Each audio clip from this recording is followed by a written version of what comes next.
Hello, my name is Curtis Schofield. I work with Blazing Cloud, and I'm going to describe the foundation of my OpenGL ES journey. I'm going to give you a cursory overview of the prerequisite that I'm coming in with and the approach that I'm taking to develop this knowledge. Now, although I've been exposed to OpenGL, first 1997 with GlQuake, I just played it. And Quake is a first-person shooter.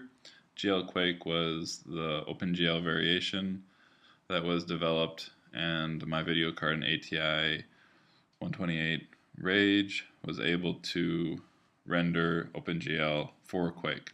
That was my first exposure to OpenGL. Next exposure to OpenGL was in 2001, where the university I worked with had a whole bunch of SGI machines, and I was able to see some OpenGL running at one point, and SGI is the company that essentially established the standard for OpenGL.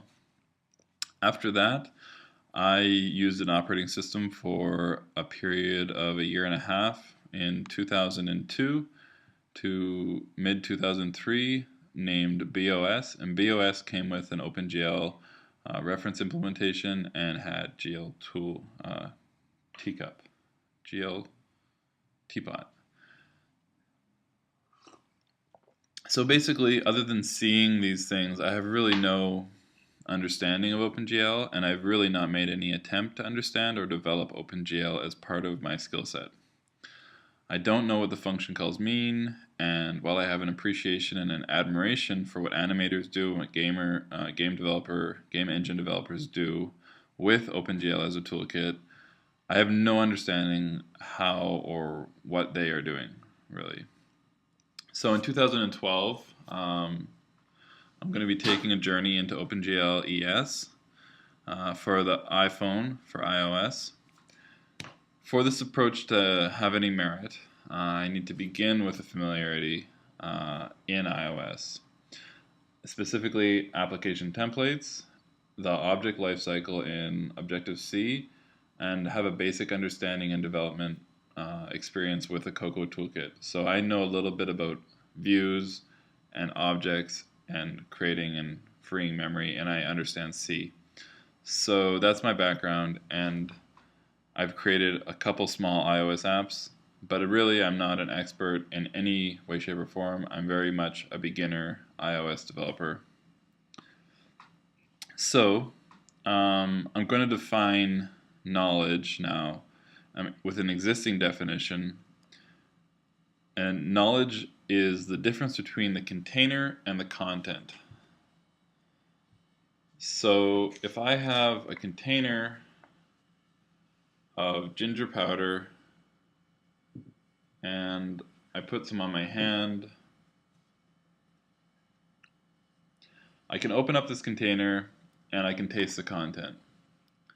In order to generate this knowledge, that's definitely not interesting, nor is just the powder interesting, but the taste itself is an experience, that's knowledge. So in the context of OpenGL ES programming, what I'm going to do is I'm going to use GL Sprite as my book of book, the source of knowledge, the garlic powder, so to speak. That's actually garlic, not ginger. And in the process, I'm going to develop documentation to facilitate my understanding, and then I'm going to make a series of changes to GL Sprite. Eventually, I would like to replicate GL Sprite in my own words from scratch using OpenGL ES Toolkit. And I believe in this process, what I will gain is an understanding of the difference between the container and the content, specifically OpenGL ES, what these commands are, and the relationship between the iOS toolkit and OpenGL ES calls. There's going to be sequences of function calls that are important in OpenGL ES and sequences of function calls that are important on iOS. And so in understanding where the lines begin and end and how they're aligned, I'm going to develop knowledge. And my overall goal here in at least this phase is to progress through the OpenGL toolkit such that I will advance beyond OpenGL GL Sprite, the 2D sprite OpenGL function calls with a basic texture, and then move on to being able to use this knowledge in a three-dimensional user manipulatable object animation. So I want to have my own version of GLTpot. So GLTpot, for some background, is essentially a canonical example of OpenGL that's used as a reference in OpenGL systems. It's basically a teapot that you can rotate, and I'm not going to rotate this one upside down because it's full. And as you move it around on the screen, you get to see texture and light and all sorts of various things. And so it can be as like complicated or simple as you want. I'm starting with flat, two-dimensional thing moving in a circle. That's what GL Sprite is, so I'm going to understand that first, and eventually I'm going to make my way forward through each of these phases of knowledge and end with my own version of a 3D object that I can rotate in space by using iOS and Touchy Touch. So how am I going to do this other than this way? Well, I'm going to need help. So where am I going to get help from? Myself, of course, is going to help me. So my future self will help my past self here, as my friend Ryan would say. And the other is my teachers. I'm going to have teachers, I'm going to need teachers, and they're going to present teaching in various ways, shapes, or forms.